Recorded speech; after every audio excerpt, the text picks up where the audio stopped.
Hey everybody, this is Tim Shorts of Gothridge Manor, and today I thought I would talk to you about, and I just did a review or a unboxing. This is the starter set for the Heroes of the Borderlands, and what I'm doing today is I'm going to go through the playability and all the stuff of all the quests, and you'll find out why I'm doing air quotes. Keep on the Borderlands. I was going to do a review of all of them and go through all of them, but there was so much just in this book alone that I'm going to divide it up into two different videos. First one will be just on the Borderlands, and the other two will be on the Wilderness and the Caves of Chaos. So I'm going to be looking over here because I wrote up a little bit. I never write up a script, so this time I did because I don't remember shit, and this is going to help me. And so I'm going to go through each one. So if you see me glancing over there, that's why. So I'm looking at all these adventures on their own merit. I'm not comparing it to the original B2 because, frankly, there's very little in common between the two. Some people are asking me about that, and I just said I don't. It just would be comparing like two different projects or adventures, and I want to do this on its own. One of the other things is I looked at these adventures um, as a beginning DM or player would do. Like would I find this as a beginning DM as a good adventure or players how I would perceive it, kind of stuff. One of the things I didn't expect is how critical I became when I did this. I will go into that later, but um, if you're looking for if you are a fan of this, do not watch this video. I'll tell you that right now. But what I do, and I did say do, is provide. I just don't criticize. I also give possible ways maybe to tweak it or fix it to improve what they've offered, because I think there's a lot of improvement for this. And like I said before, this video focuses on the keep. We'll do another video on the other parts of the adventure another time. And lastly, the obligatory warning. I'm going to spoil everything in this. So if you plan to play it, don't watch, or you're not going to have any fun. Plan to spoil everything, but there's always that one dickhead in the group that cheats and checks everything. In my group back in the day, his name was Will, so don't be a Will. All right.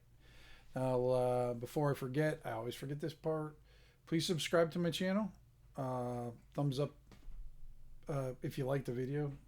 I think they still have a thumbs down, but yeah. So let's get on to the keep. Now, I guess before I go on to that, I'm going to break each thing down into each of the businesses in each sections, and each one has a quest or a couple quests, and I go over those. And like I said, it's broken down into like an overall point of view. I do a presentation of the actual quests that they provide, and then my thoughts. Now, a quick overview of the keep. There's 14 different locations detailed into the keep, and what it reads in the book, in your Keep of the Borderlands book, is that each location should provide 30 to 60 minutes of gameplay. And I don't know if that's true or not because I'll kind of give examples why.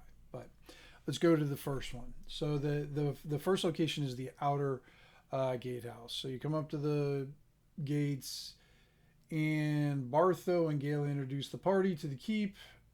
And the first paragraph directs the party to visit the other locations to gather quests and money. Now, Bartho gives them the quest to complete 3 quests. Okay, all right, that's cool. Now you're going to find out that 3 is a big deal in the keep. Everything is 3s.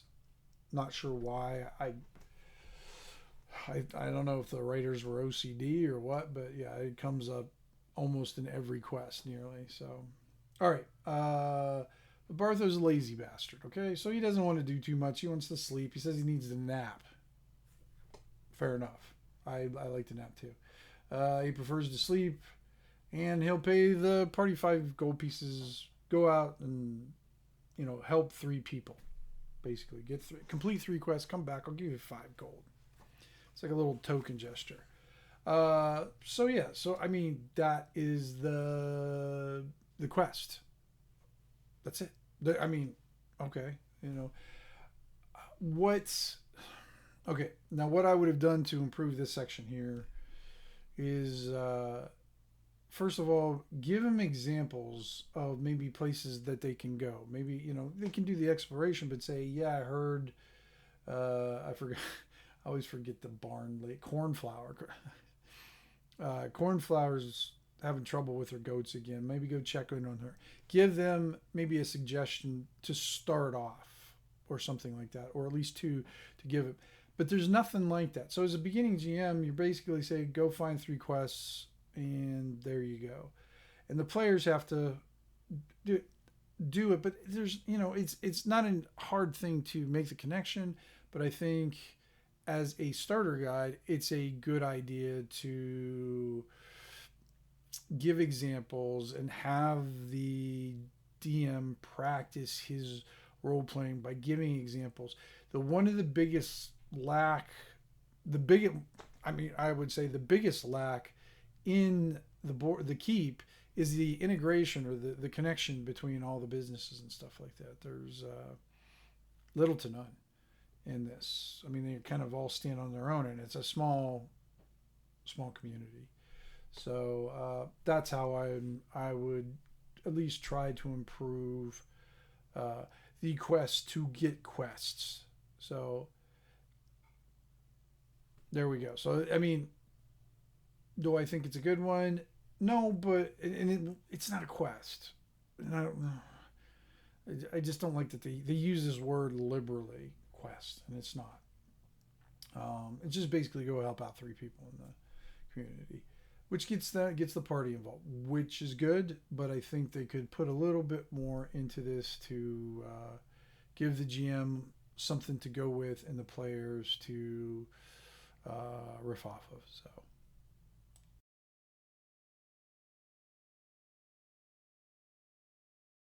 All right, in section 2, we have the barn, and apparently that is where Cornflower lives with her goats. So the quest there is to find her goats. She left the pen open, they went running around. Okay.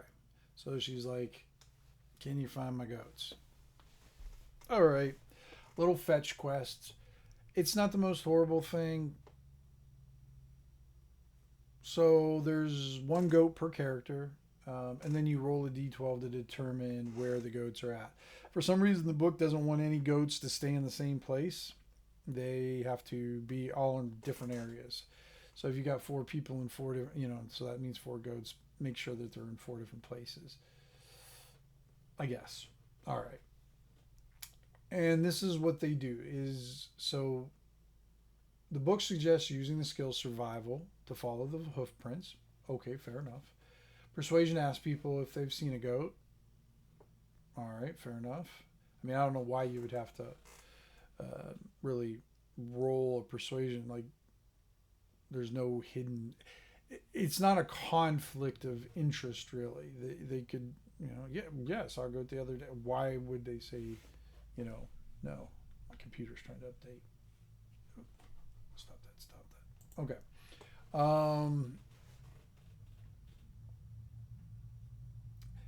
And I understand that's how the 5e works, but I will go through this and I will kind of demonstrate how these skill rolls are intrusive to gameplay and that don't let a roll replace gameplay. That's my theme of this, I guess, review. And unfortunately, I think it's a 5e thing in general, and I'm generalizing it, I know, but just from my experience with 5e, and I played 2 long campaigns with it, and seen some online gameplay, and I see this happen a lot. So what happens though if you fail all your rolls? What if you fail your persuasion roll? What if you fail your survival roll? Then you're wandering around a contained keep, and You won't find them. Okay, that doesn't make any sense. Okay, so the first thing is my solution is goats are loud. I don't know if anybody's ever heard goats. I'm sure, or I shouldn't say that. If you haven't heard a goat before, they're loud. You're gonna find them. You're gonna hear the little bastards running around and stuff like that, or bleeding and making noise, and they're gonna be making a mess wherever they go too. Yeah, it's what they do. You don't need to roll. You can just follow your ears, and you're gonna find them. And what you could do for a roll is make some sort of like maybe athletics checks because goats, they're fast little fuckers. They're gonna run away from you. They're gonna jump off things and run around. That's where the fun begins. Because if you fail that, then like some comic thing happens. If a character falls down or falls into a pile of horse shit or something like that, it actually, at that point it means something. Where the other ones, it doesn't mean anything. It really doesn't. For this, it could add a little comedic moment. And then this is the big thing I don't like about 5e with what I'm talking about with the roles is it very rarely does it allow the players to come up with solutions that are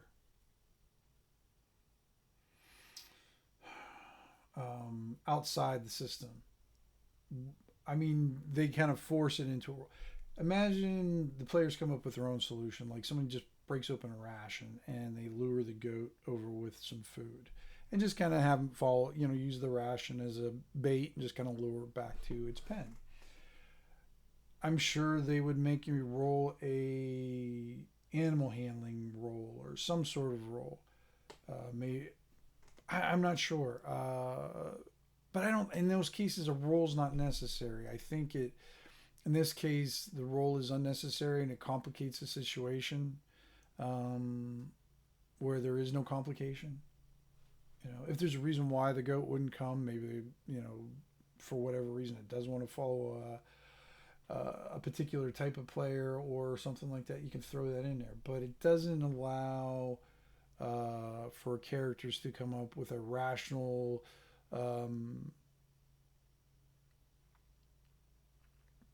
solution to the problem. And while I know we're trying to teach starting GMs and players to use their skills and to play the game, but I also think they need to teach or allow the players and GM to do some critical thinking and come up on the solutions on their own without relying on the rules.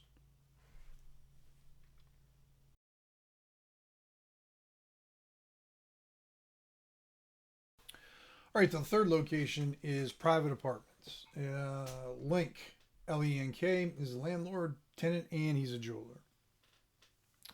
What he wants the party to do is he has a series of lock boxes. Apparently, there's one for each party member. And he's trying to start this business where he's going to sell these strong boxes to people to keep their valuable items contained. Okay, I like that premise. Kind of interesting. Um, and he said, "Do your best, and then if you can break it open, you can keep the coins that are inside. I think there's like 3 silver or 3 gold pieces in each one, and you can break it out." And so they give you the choice of breaking it open, picking the lock, or prying open the lid. Okay, simple enough. But again, it comes down to just some rolls. It's like 3 rolls, 3 different rolls. And they don't say how many times you can do it. I think there's 3 attempts, 2 attempts. I'm not even sure if that's listed in there. I don't even remember now. But I mean, if you can keep re-rolling, again, what's the point of roll? Roll doesn't mean anything if you can keep re-rolling it. All right. So, but if you fail, so it's a simple task, not an adventure. It doesn't say how many attempts the party gets, like I just said. Uh, this doesn't qualify as a quest or an adventure. It's a chore. These are what like I'm going through here, and all these things are a chore, or like what I call minimum wage jobs that apparently are big in the keep because everybody's got one for them. And what I would add into this, because I'm not looking, because these chores are just very simple base level stuff. Let's add a little complexity. Something, nothing too difficult, but something that adds a little interest into the situation. And this might not apply to all the parties that you run, but what if the party is approached by some charismatic woman who wants to speak to maybe the thief in the party privately? Because the way I think this is set up, there's four character classes, and then thief is one of them. So maybe she wants to talk to the thief, and we'll call the thief Will for reasons. And uh, she tells the stronghold box link is starting, and she knows he's been asking people to test these strong boxes. So what she does is she tries to convince Will that to select this one certain type of strong box, and she says there's a circle engraved on the bottom to tell him to pick that one. The reason why is maybe they already have a master key for that certain strong box, so it'll be easier for them to break into the boxes initially, and one it'll make their job easier, and just reap the rewards of it. And what they can do is so let me read this again. So the reward is twice as much as Link's giving. So yeah, so the thief, the female thief, can give double what Link's giving. If their Link's giving them 5, I'll give you 10. Just pick this one because she knows the Thieves Guild's going to make that. And what that does is it sort of makes the keep a little bit deeper in depth, and now we've got something else going behind the scenes. We've got a thief that is trying to what do you want to call it? Make sure that the strong boxes are set up for stuff that she can open easily without any issues, and possibly an introduction to a thieves guild later on, so Will can get to his people, and it's good. If you're playing a thief, contacts are going to be one of your favorite things. So this will really benefit like a thief going forward. So I think that kind of complication adds a texture, depth to a simple task.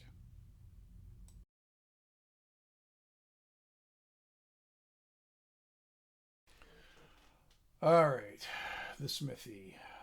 This is where I think it started getting irritated. So the guards don't want the smith to make or sell armor and weapons because they found out that bad people sometimes get a hold of weapons and armor, and they don't want them to happen. So no making of weapons except for the guards, and the guards are bringing in confiscated weapons and armor to be destroyed. Sound familiar? Not a big fan of when they bring modern day, since thoughts into my.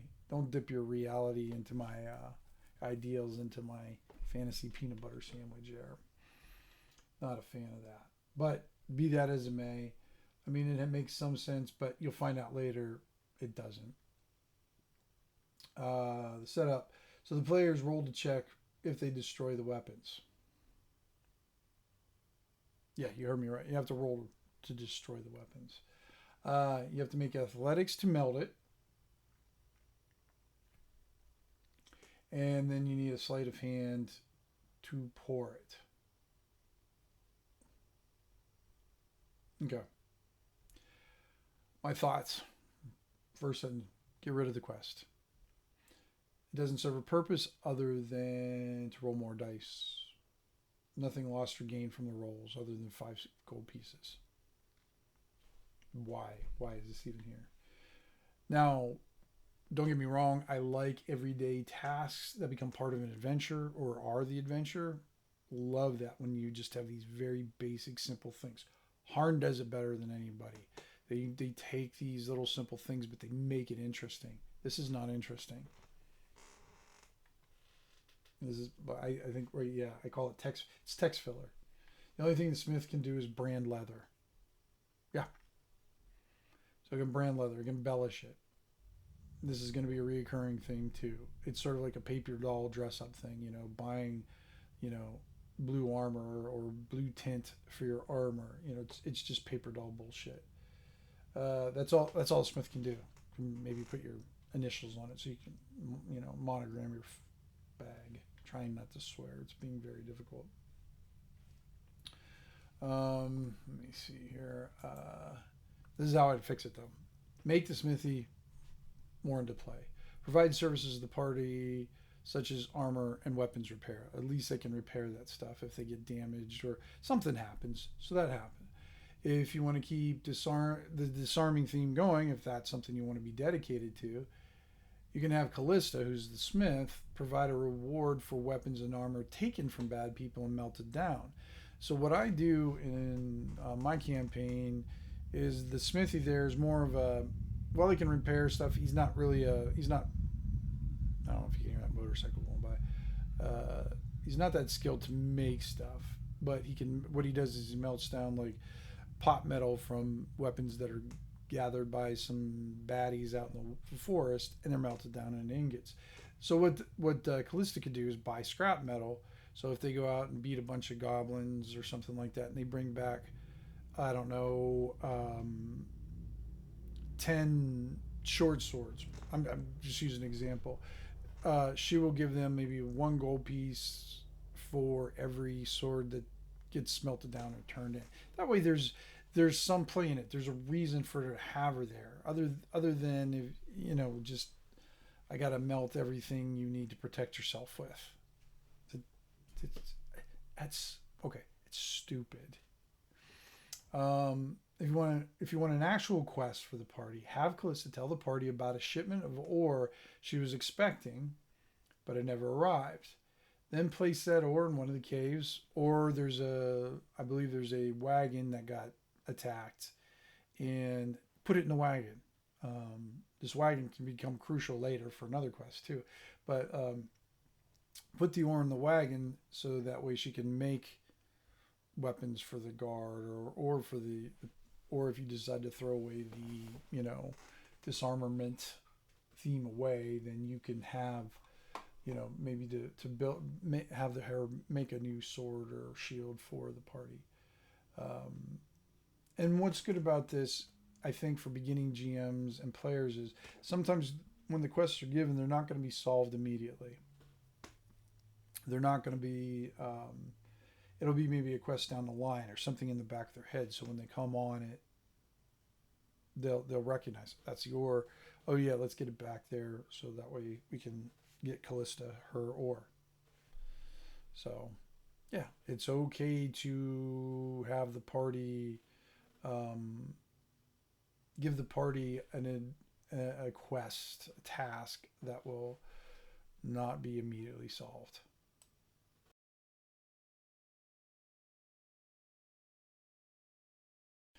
Number 5, the provisioner shop.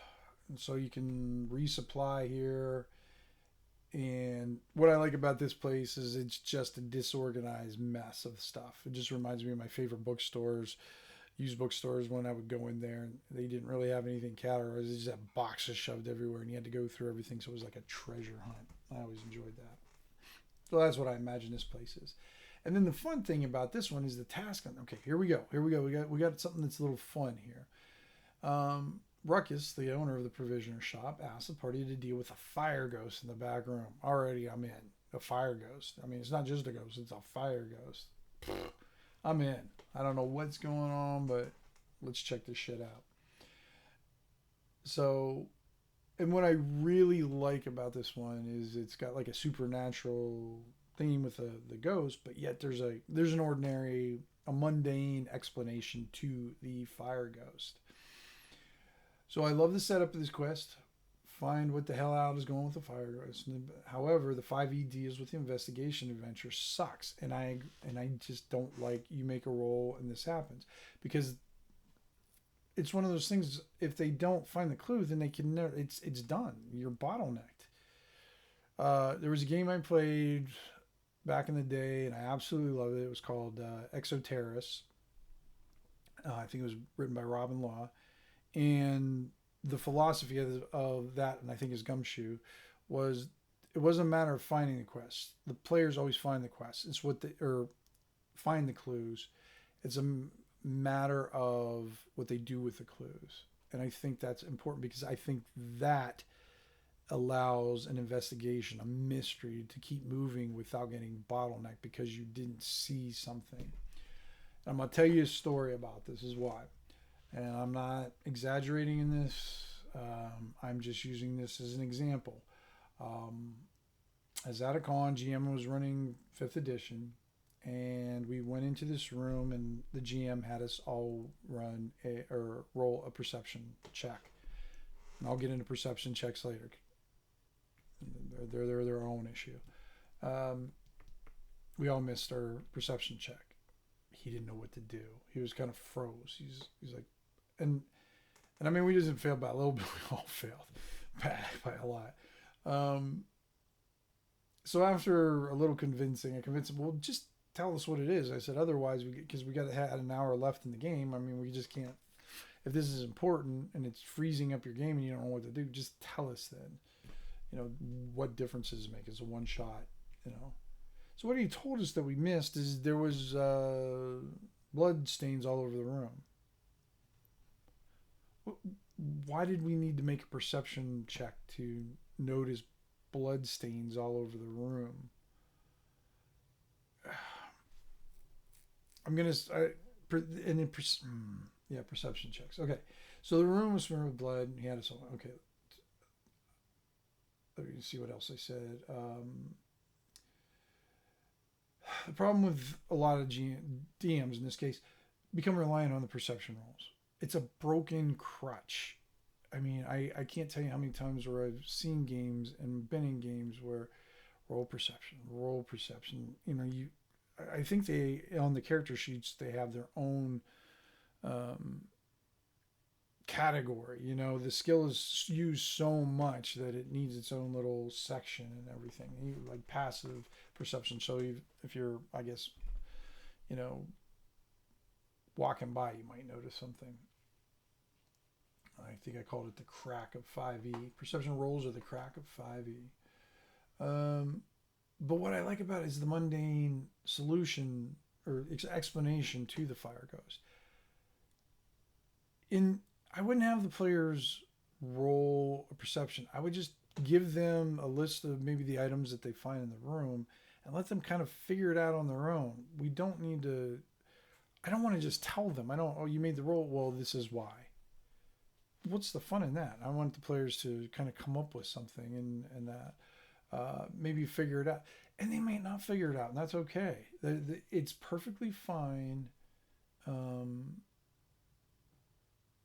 to have a situation solved, but they're not really sure why it's solved. It's okay to leave a little mystery. Maybe they didn't see like I think in this case the magnifying glass was near a window, and then of course it was shining on a cloak or something like that. I don't know how the physics worked in this one or whatever, how it didn't catch it on fire, but all they need to know is like whatever they did solved the issue. Maybe just for now. Maybe they don't know. It might come back.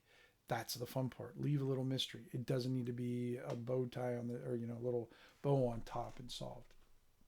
You know, not all quests need to be completed.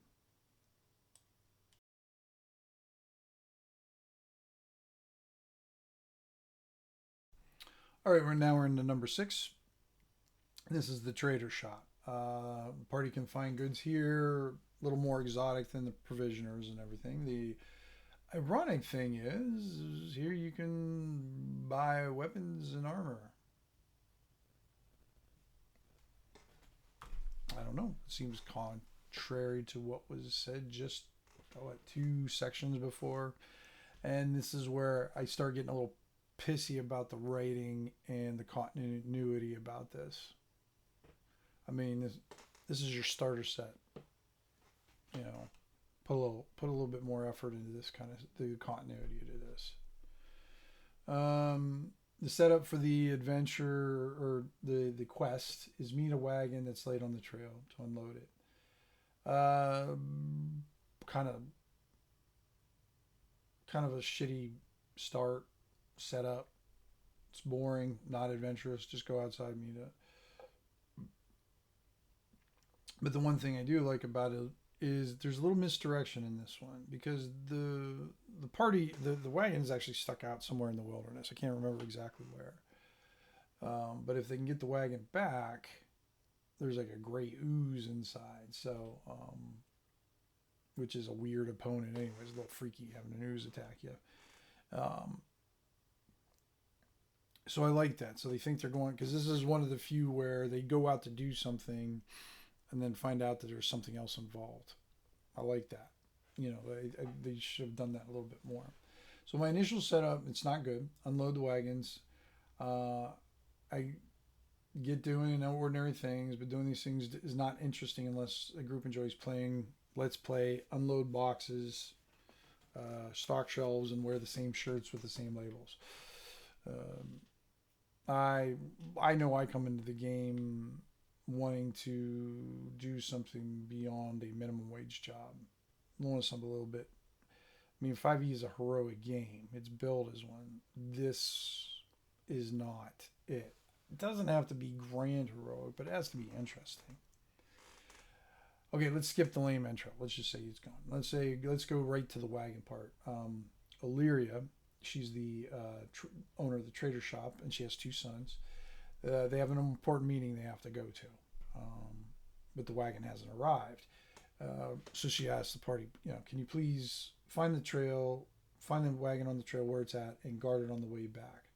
Then what I would do at that time, I'd have a bandit attack, some sort of bandit thing going on.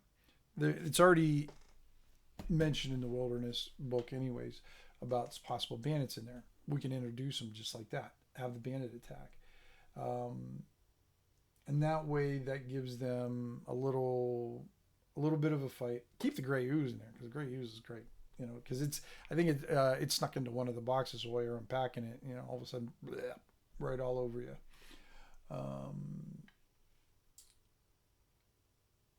And then I already mentioned about the selling of the weapons and armor. But what could be at a higher level concern is maybe Illyria has an inn with the I think that's how you say it, Castilian, something like that. And the reason why she can sell weapons and armor, she has an inn with the leader of the keep, and that's why she can. Maybe they have a relationship. Maybe she just pays them. Maybe there's a reason why she's allowed to sell them. So if you if you want to keep that disarmament thing going, you could just mention in a sentence that she's maybe has a like I said, a relationship, or is paying him under the table to allow her to make to continue selling arms. And again, that adds more interest into the situation. It also starts weaving these people together because the way they're written, there's absolutely none of that. There's no connection between anybody in here other than go help three people. And I think just adding those simple things is not going to overcomplicate it with the starter players or overcomplicate it for a starter GM. So, I think this could be a very fun and interesting encounter, just with a little tweaking.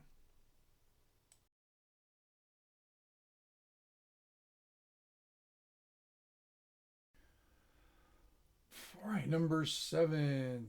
Okay, it's a bank. Place where you can store your valuables. You can get a loan for 1 gold pieces for every 10 gold pieces you borrow per day. So, okay. The bank owner is Quinn. He offers the party an under-table guard job. He's lost faith in his current guard. I think her name's, what is it, Yvette, something like that. Yvonne, something like that. Anyways, he wants the party to watch the bank at night to catch the thief he believes already broke in. I don't know how you would know that already, but yeah. And then in the middle of this one, the description, it says there's a weird typo about the thief being indifferent toward, and then it continues and says, and wary of the characters if approached. I don't know. I don't know what they don't know what that means. Indifferent toward and wary of the characters if they approach. I don't know. So the thief is there, I guess, doing their thieving, and I will call the thief Will for reasons. And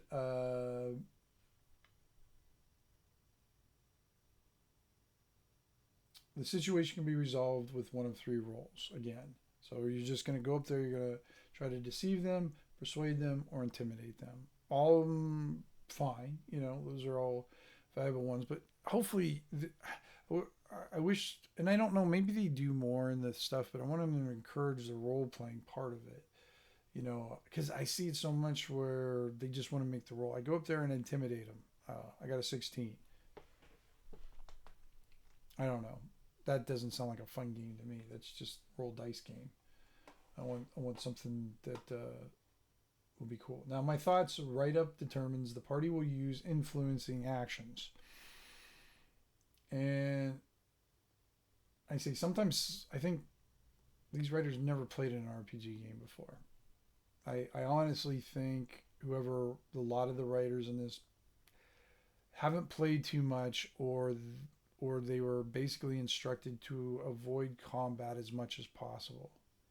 I mean, they're going to get their combat in the Caves of Chaos, but there's always going to be some sort of conflict when you get a group of people together. Doesn't matter. And then they discover that the thief is Yvette, the former guard. And then my thoughts is write up the terms the party will use influence action. Sometimes I think these writers have never played the RPG game. Maybe this will work. But a combat option is needed because they might just shoot her with an arrow from a distance. But there's there's nothing in there about that. Even just a conquer in the head, knock her out. If you want to layer in the intrigue, it could be the same thief from the Strongbox adventure, the one I said that tries to, maybe Yvette is the one who's trying to get the strong boxes so they're easier to break in. Because one thing I'm seeing in these adventures is the complete isolation from anything else that's going on in town, which I've already mentioned. These adventures need to be simple, but again, there's just not a lot of interaction with the other people where you could take this adventure where someone's trying to break into the bank and maybe Yvette has a reason to break into the bank. And she could just be making shit up. With something simple, like again, my suggestions are, I think, simple ones, and I think suggestions that a starter GM and players could handle. I don't think it's overcomplicated. But in this case, I think the failure to have a combat option should be in there because there's no stats in there for Yvette as far as I know. There might be one on her. I don't know if she has a card or not, but still, I don't know. I think I guess I don't know how, if it's a today's player, how they react, how they do stuff. I know, like my age group, there's definitely going to be a lot of combat. Younger groups, I think, go for more passive type of solutions, less hostile. But I think it still needs to be added.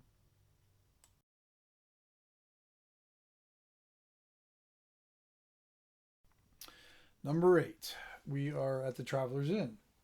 It's a lavender smelling inn. Don't get me started on that. Lavender smelling inn. Rooms for rent. They have some minor items for sale there. 1 gold piece will get you a cot. 5 gold pieces will get you a room and everything. And the one thing I noted here too is one thing I do like about the adventures in this is they keep everything simple money wise. Everything's in gold pieces. There's no silver or copper pieces, so you don't have to spend time keeping track of the coins. The setup for the adventure is Haldrick is assuming the party is in possession of good manners. Assuming we know what that means, right? Um, he's got to run an errand in the morning and needs someone to wake up three people. There we go with the three again, guys. Before morning, he'll give you a free room. Uh, the conflict. There are 12 people in the common room. Dun dun dun. Make a stealth roll so you don't make noise and step on someone's sack when you're waking the three up. Okay, so you have a chore. We're not going to call it a quest because it's a chore, little job that you need to do. So basically, you got to find the three people that are sleeping in the same room, wake them up without waking anybody else up. And if you do wake somebody else up, they'll complain. So basically, you have to roll three times. So I assume you're going to have the stealthy character do it. Why? Probably the thief. Going to have the thief do this. Wakey, wakey, wakey, wakey, and wakey, wakey. What's the other three characters doing all this time? Just watching? Are they cheering them on? Are they, up in the room, not doing anything? So basically, this whole task is only going to be completed probably by one person, and that's it. So it's kind of boring for everybody else.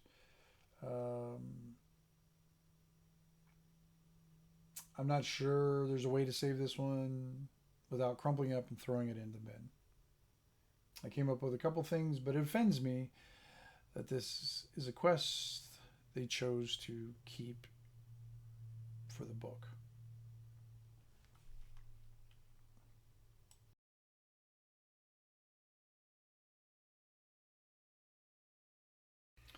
Number 9, the tavern. This has got to be good, can it? It's a tavern. Okay, you got drink and food for sale here, and you can grab some rumors with a successful persuasion roll. Fair enough. The setup is the quest or task at hand is to win a chug game. 3 rounds of making successful rolls. Again, 3 rolls. Told you 3 was going to be big through this whole thing. My thoughts. The tavern should be much more than offered here. It should be the hub of information. Fair. There are 4 rumors offered. They pay lip service to the Briarch term. Okay, thanks for mentioning it. The rumors are flat, and I only found one useful for questing. I think the offering should be larger and bring in more of the business owners and the keep, and maybe even have a job board.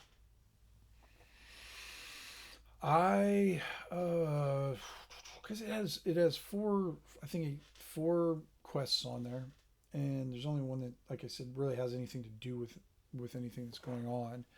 And I think there should be more. I mean, I would imagine since the Caves of Chaos are nearby, there's going to be other adventurers possibly that have been there. This is not virgin territory. There's nobody else in here. You're not so isolated. Maybe have a crusty old adventurer group or a couple of them that have a few tales to tell, and use your 5e rolls to get that information from them. Maybe, because I think they have persuasion, and if you buy enough drinks, you get advantage, which I like. But have them do it in a way where, they're earning the roll, not just rolling.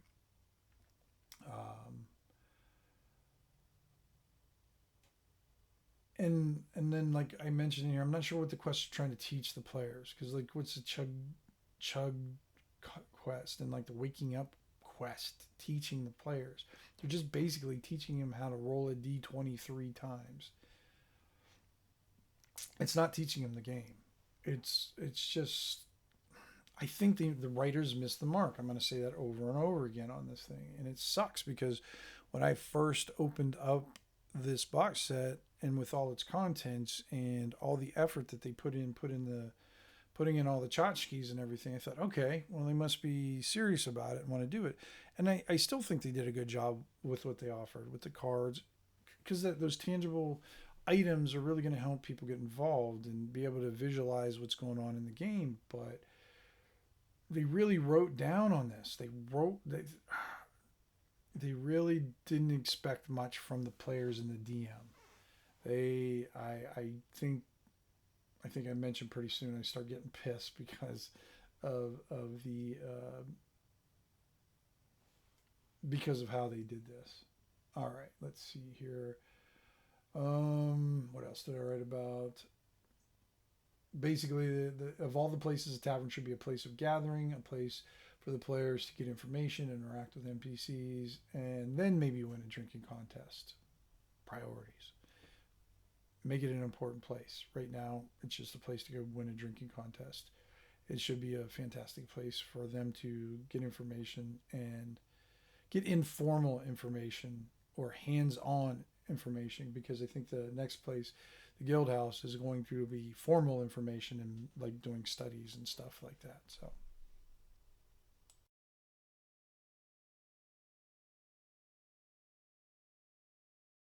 all right, number 10, the guild house. The strange thing I found about the guild house is I don't know what guild it houses. There's no mention of it.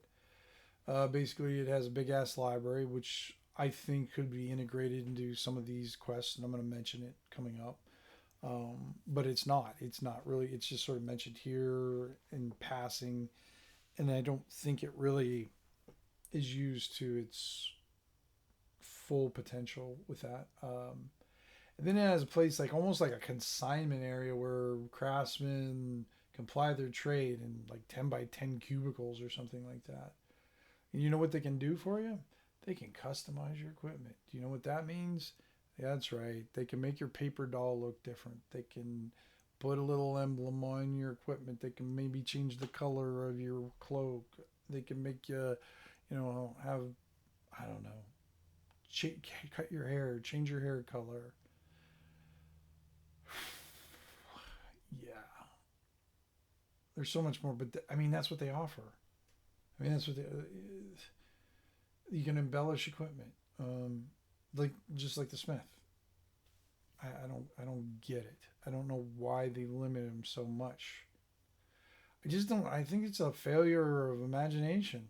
They just are not there, and I know they're trying to make this a concise um, adventure and book, but they're really doing the DM and the players disservice with this.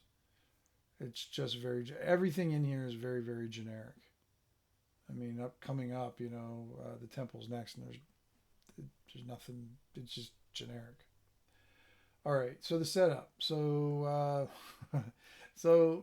you got to stuff magic scrolls into cases. So basically, you become the mail guy. So Wizards of the Coast is training a new breed of adventurers to in the field of minimum wage jobs. Basically, is what I put down. Combat ensues as the scrolls turn themselves into paper weapons and do 1d4 damage, which I think is pretty a lot of a damage against a paper cut. So, all right.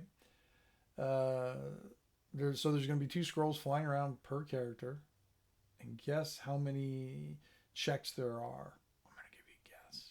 I'll let you guess once that you could do to do it. So they give you three. All right. You do sleight of hand or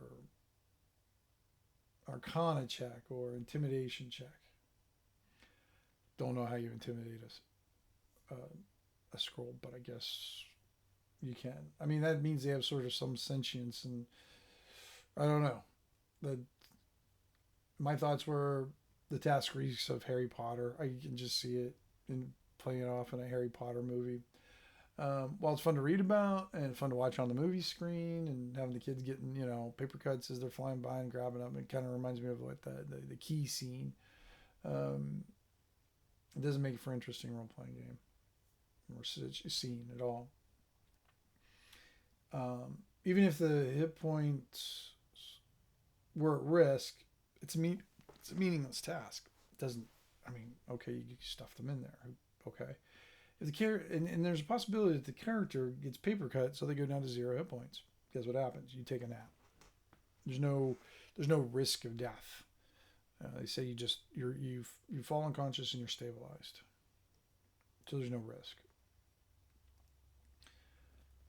Why track them then? Why track hit points? I don't see the point. All right, my thoughts. with that is it gives the misconception that scrolls or magic items are combative. I don't know 5e as well, not all that well, but like I said, I've been in 2 long campaigns with it, and I've never had to battle a scroll. Might be fun. I don't know. Never got attacked by a scroll, but who knows? There's a way to change this up. Tell the party one of the magic apprentices had a spell go wonky and it caused the scrolls to animate. At least that gives a cause for why the scrolls are just zip zapping around or whatever. And you don't really have to go into detail what he did. It just, he misfired, and all of a sudden you got a bunch of origami, pterodactyls flying around attacking people. Torin, who is the guild master, I guess, needs to get these ready for transportation. He isn't going to rely on his half-witted apprentice. When the party starts battling scrolls, I would only have the scrolls do a point of damage per hit just to keep it minimal, but I want them to do damage. More of an annoyance than actual death threat. It is a starter quest, so I want to keep it light. But then one of the parties comes across, maybe they see a skull or some sort of like dark symbol on one of the scrolls. And they discover it's a necromantic spell. Ooh. And necromancy is illegal. Now the party is faced with a challenge. Do they tell Torin about it and let them and tell him that they know that he's selling maybe a necromantic scroll or something like that, or go to the guards and report it? I think these are simple options that the DM can handle. Not that difficult. It's not even 3. I even reduced it to 1, or reduced it to 2, and then it gets that interplay, because like if Torin now finds out that they know that he's selling necromantic items, then there's going to be a tension or an issue there. Maybe it wasn't even his or something like that. I'm not even going to go into that, but we'll just say he knew about it and he was selling because he's low on money. And if they keep his secret, maybe he'll do a favor for him. But if they go tell the guards, then the guards arrest Torin, or there's an investigation or something like that. So now there's like an active world going on, and with just a little tweak like that. So again, I wish they would have added more to these kind of things. They've just simplified them too much.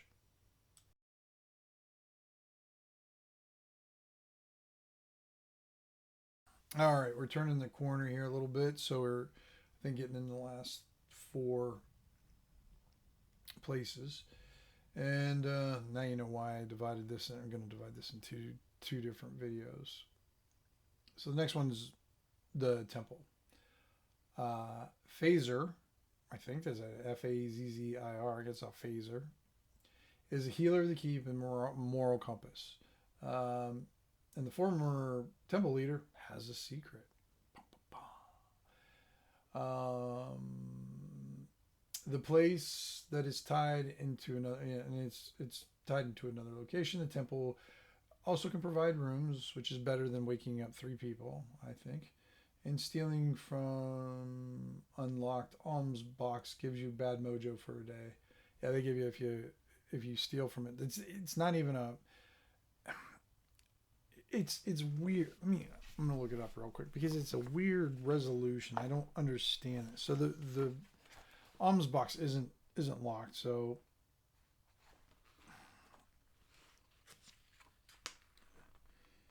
that's stupid. Just because I don't know. They should, because they got.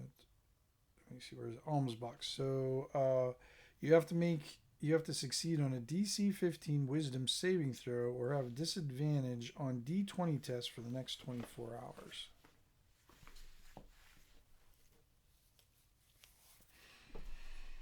Okay. So you get bad mojo for a while, but I can have a room and I can have some drinks, and yeah, I don't know. I think it would have done something different. I don't know. It just seemed odd to add, but okay. So you got it in there. So Phaser is the new to the temple, and he's having trouble keeping up with his duties. So he called the local temp agency, I call it. Yeah, temple agency, I like that. But the local temp agency and got a few secretaries to help out. That's the party. Again, they're little chores, they're not quests. So their first little chore is there's a blessed couple going on a trip. Players don't have to do the blessing. He'll do the blessing. They just have to do like a synchronized wave or something behind him. Guess what they have to make? They have to make a one roll, one successful roll, and if they succeed, the couple gets to go have a bounce in the countryside, and if not, they stay home and probably glare at each other for not going out. And then the second quest is or task, which is a little bit more interesting, is I guess apparently Phaser doesn't want to clean his holy bell, and apparently something has been thrown on it, some red paint or along those ways. And maybe they find out the symbol that was painted on the side of the bell is a cult of chaos symbol. All right, now we're getting in. This makes Phaser poop a little bit. We like it when NPCs poop a little bit. So now we got something interesting going on there. All right, let me get into my next page here. First off, I like that the former priest is now the leader of the cult of chaos. That's the secret. I told you I'm giving up secrets everywhere in here, so if you're watching this, shame on you. And you failed your IQ roll. How about that? That's very 5e. What I found interesting is the temple was not dedicated to any god. No mention of it. It has some sort of sun symbol on the corner. I showed it to you there. Oop. And I just did a quick Google search of sun gods in D&D, and 15 came up. So I guess you can pick one of those. I don't know. Or you don't have to pick anybody. You can keep it generic. But I thought it was odd that they avoided mentioning what god it was. Because if you add that, then again, that adds more depth to the situation. It just seems like they're just hitting this very surface level stuff. So here's my thoughts on it. The blessing of the romantic couple before they leave for the trip. Instead of a straight roll again, add a small wrinkle to the situation. Let's say that when Phaser is doing a blessing, that one of the characters, probably the cleric who's going to be involved in the ceremony, get a vision that the couple's conflicted. One of the couple's conflicted about who they want to be with. Maybe there's another love interest or someone else that they're interested in, or maybe they're just not sure. And that way it kind of weaves in participants about keeping together. It doesn't have to be a huge or dramatic thing, but it has to be interesting. And I think this is where they fail miserably on 90% of these things that they've developed.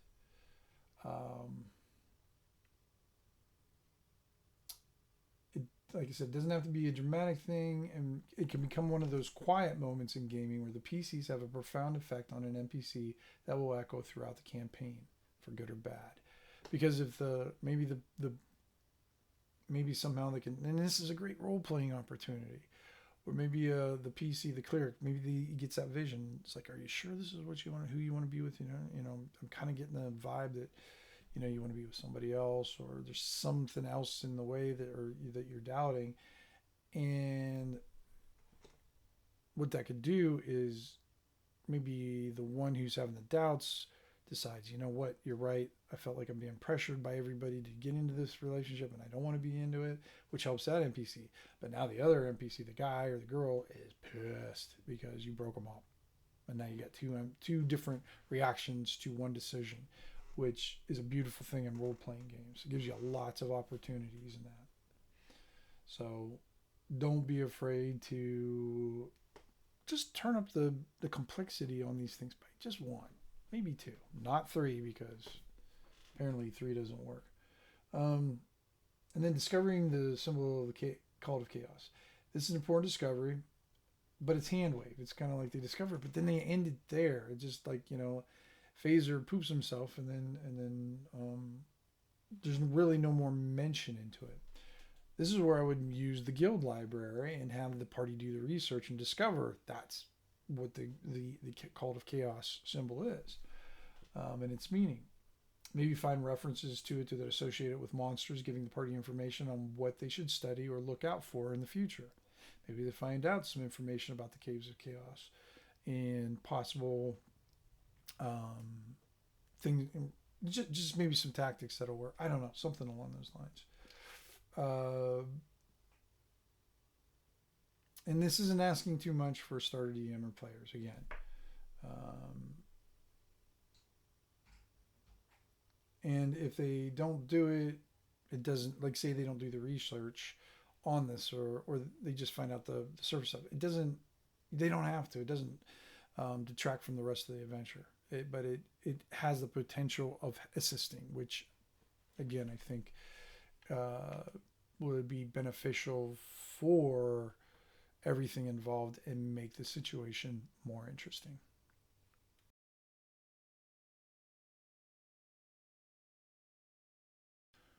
Number 12, the Inner Gatehouse. Andrella commands 24 soldiers. The party can help defend the keep and get some snazzy tabards, but no hurting the guards. Andrella asks the party to invade the keep and steal a pennant to test her guards' reactions. Again, this is determined by rolls of stealth, athletics, or deception. 3 possible rolls to do it. Again, let me just stick to this because I'll probably go off on a tangent. Unfortunately, like the other quests within the keep, it's a multiple choice question to resolve the quest task.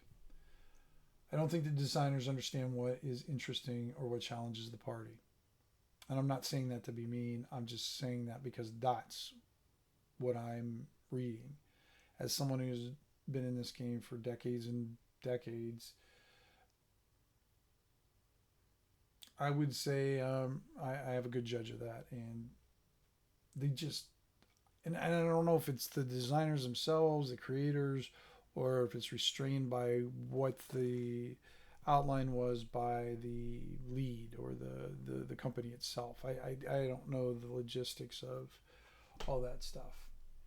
In my opinion, the book should represent a couple of the most likely tactical examples the party may attempt and adjudicate roles as the DM sees appropriate. In these quests, the solutions are already predetermined. Give the DM the tools to allow the players to come up with their own tactics, their own solutions. One of the lessons the book should preach is you have to be quick of mind as a DM because the players will do the unexpected. Learn this and you will be a happier DM and run a hell of a better game. Because we all know that there might have some sort of combat happen. And I'm seeing in each of these, they shy away from combat as much as possible. And I guess because the combat comes later in the Caves of Chaos, but I just don't think the way they're doing this is valuable. It's not teaching anything. It's just teaching. Okay, you got to roll a d20 about perception or about tactics, intimidation, athletics. It's just a roll. We can do that. That's pretty simple. But if I'm beginning, I want to learn a little bit more of the intricacies of the game. Even Monopoly, it wasn't about just rolling the dice. It was like buying the properties and strategizing and trying to get all the ones you could. I mean, in a row and doing that. But I don't know. It's one of those ones where it's like, okay, if you get caught doing this, so you're supposed to invade, and if you get caught, they arrest you or take you in, and then you go in front of what's her name, Andrella, and she says, "Oh, this is what I had happen." There's no consequence again. There's nothing. It's just like, okay, I rolled, I succeeded, I rolled, and I failed, but nothing changes. Nothing really happens. So make sure if you're going to have the characters players roll dice, make it mean something.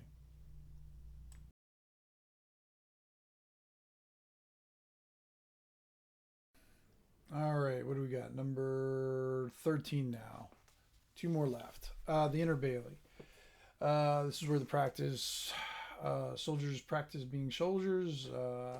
Shannick is, I guess, the sergeant that yells at him. And there's, let's see, the service is the Bailey's officers, a weapon upgrade. This is, and again, this is weird because again, they said the guards don't want people to have weapons, and yet here we are again, where this time it's the guards themselves that are offering a better weapon. And it's, I don't know, it's a weird trade. Like, you give me a short bow and 25 gold, and I'll give you a crossbow. Because he wants simpler weapons for his soldiers. Where I think crossbows, I think, are more of the a little bit more simple to use. But I don't know. So Shannick is trying to train. So the task is, he wants to train 2 new cavalry people. All right. He wants the party to disrupt the training by, like, I guess, scaring the horse, or disrupting the guys because they have to run their lance through rings around the keep and everything like that. And the second quest in that is to build a catapult on top of a tower. And there you go. All right. So my thoughts. That's it for the quest. I hate that they call these quests. They're not quests. They're chores. Call them what they are. You don't call a turd a chocolate nugget. Maybe you do. I don't know. The chore is a waste of space, so there's no purpose. The players don't learn anything, and they don't do anything interesting. If you want to train his men, do a non-lethal combat, which I think is fair. Have the party develop tactics on how to attack an enemy before they get to the caves. See what works in situations, and what doesn't.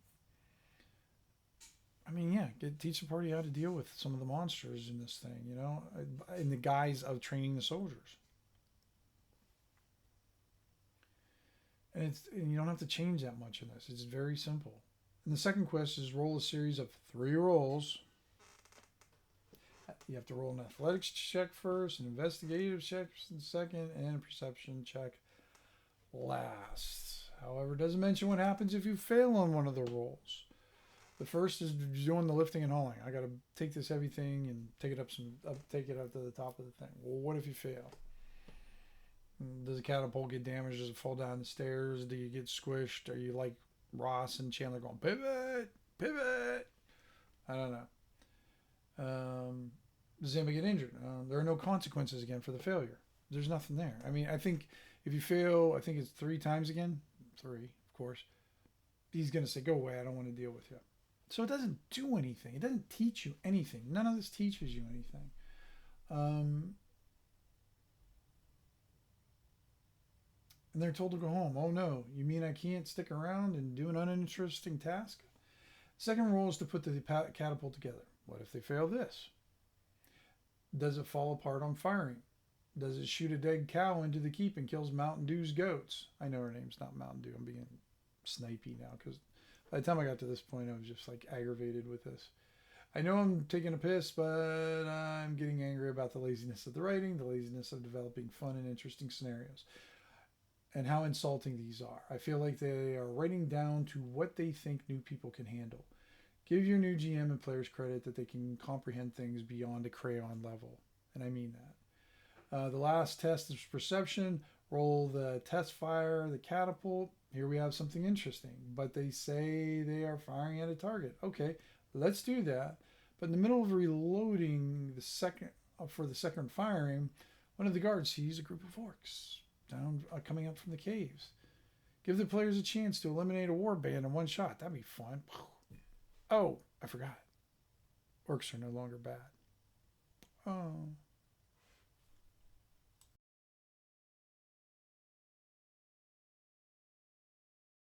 All right, guys, let's finish this up. We're on 14, the final entry into the keep, which is the fortress.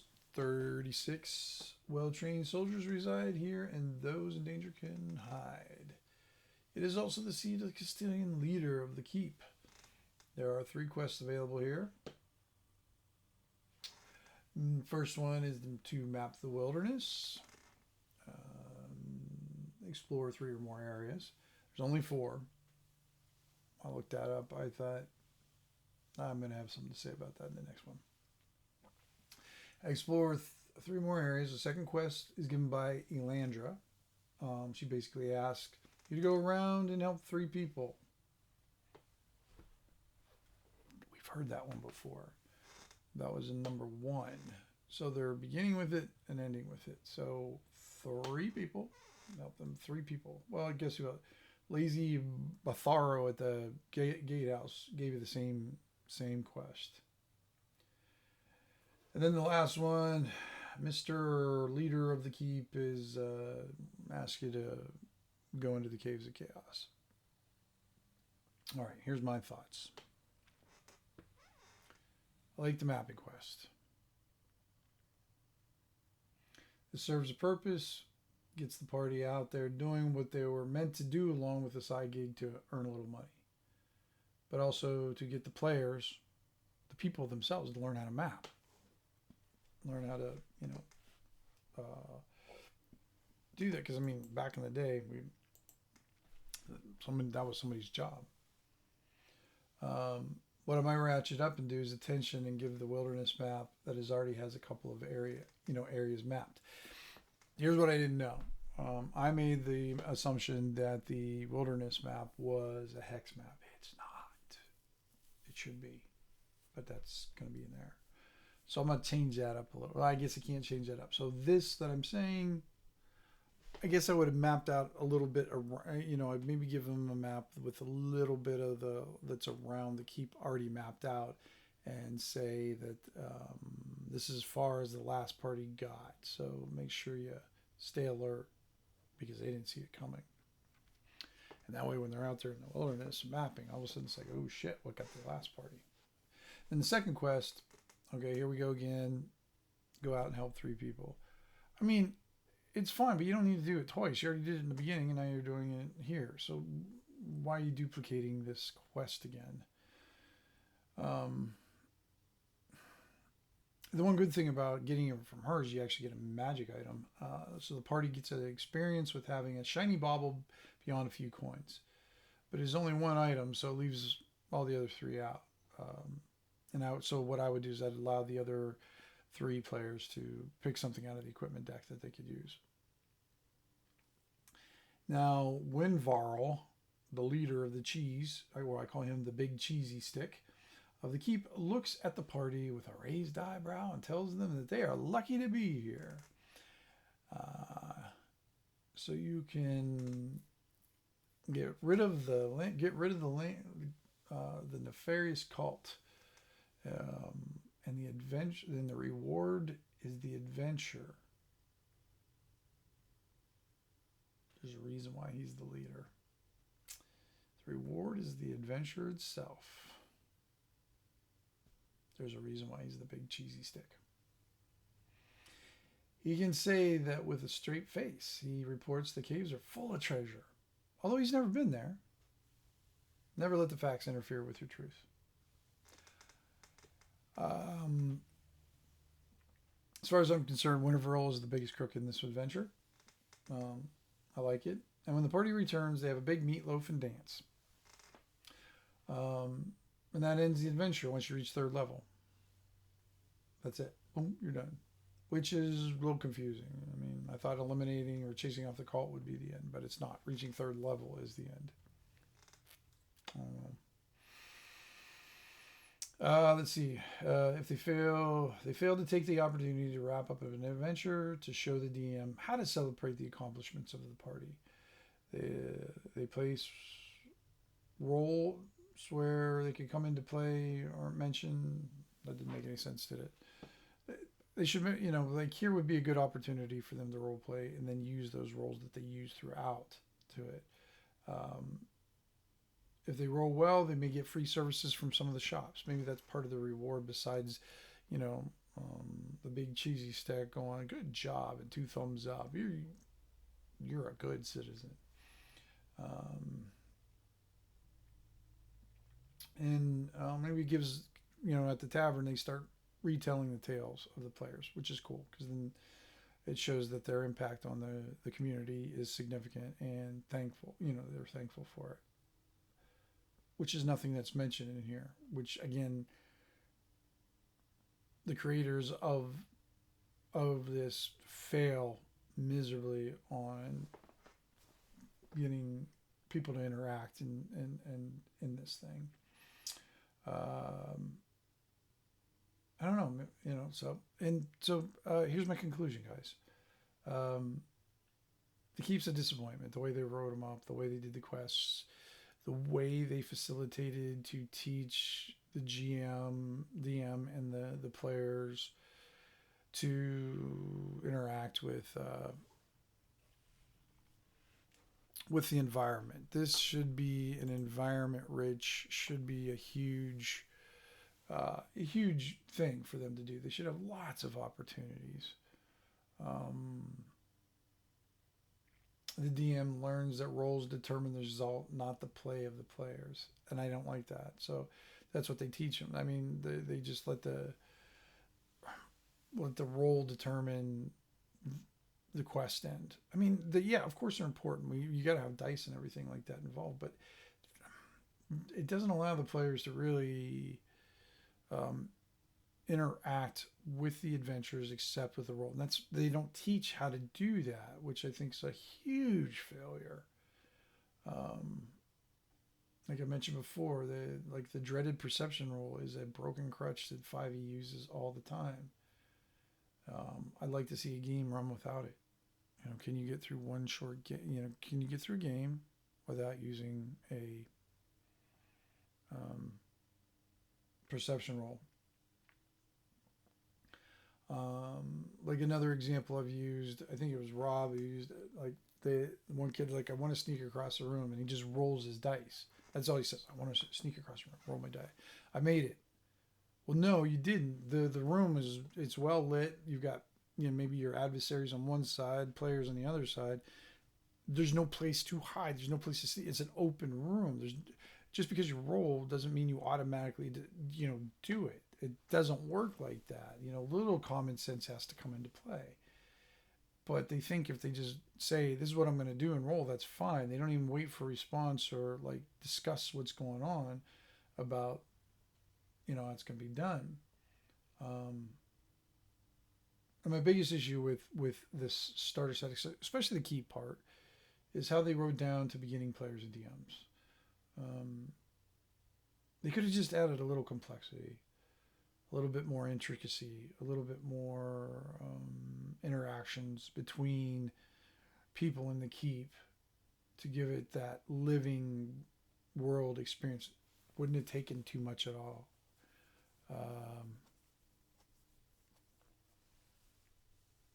And I gave an example as much as I could between each one. I mean, are they perfect examples? No. They're the ones I could come up with at the time, and I thought they would serve the purpose. But I think these small changes would enhance everybody's experience. It would teach the DM how to DM better. It would teach the players the game and how to play better, how to work together. So yeah, so that's where I'm at, guys. I'm after going through the box set, and I thought they did a pretty reasonable job with the look and getting people interested in it. Right now, the writing, I'm a little dreading going into the wilderness and the caves of chaos, because I'm just wondering what that's going to be like. I was going to do the wilderness on the own, but it's pretty insubstantial. I mean, it's basically 4 things. There's not too much to it, so I'm thinking between the two, I can get it done pretty quick between the caves of chaos and everything. So, all right. Thank you everyone for watching this video. It's probably much longer than you expected it to do, but I appreciate your time, and I do hope that this was helpful. I didn't mean to be as critical as I was, but that's what I felt and experienced. I'm not here to slam Wizards of the Coast. I'm not here to slam stuff, because I'd like to see good products, especially for a $50 box set that I thought had a lot of potential. So unfortunately, that's all it had. It was potential, and didn't fall through. So, all right, guys, thank you very much for watching. Part 2 will be coming hopefully next week sometime. So take care.